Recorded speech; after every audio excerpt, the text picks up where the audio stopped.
in Westminster, facts about the UK's relationship with the EU seem hard to find. So we have set about finding them for you. The burning issue for many: is your household better off or worse off in the EU? The Remain camp claim that being in the EU benefits each family by £3,000 a year.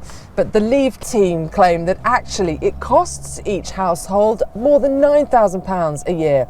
But both can't be true.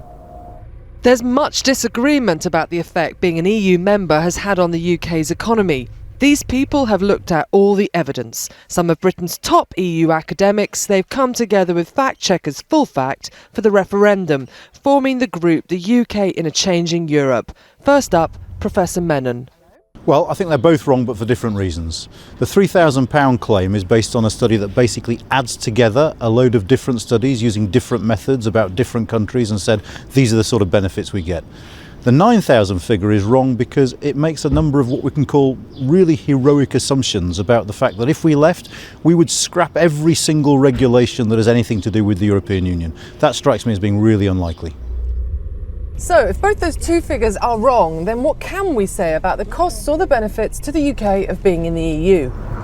Let's use our Mini to help us. The old Mini suffered in the 70s as we joined the then EEC, and it had to compete with international rivals.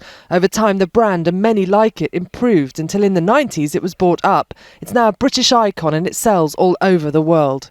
Looking at the UK over the last 40 years, a similar story.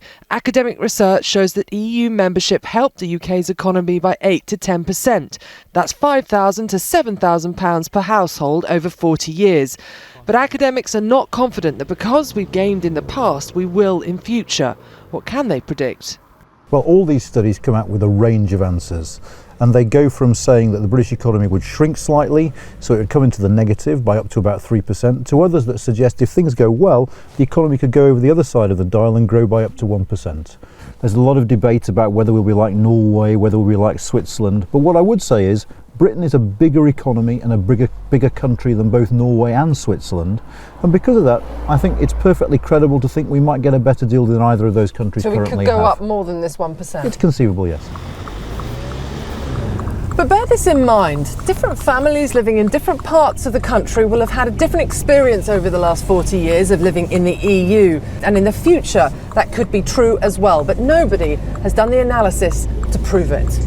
So the bottom line is that neither claim is right. We can't say the EU costs families £9,000 a year, nor benefits them £3,000. More broadly, most studies suggest the UK would suffer if it left the EU, but depending on decisions taken by governments after leaving, there is a chance our economy would grow. Allegra Stratton, News at 10.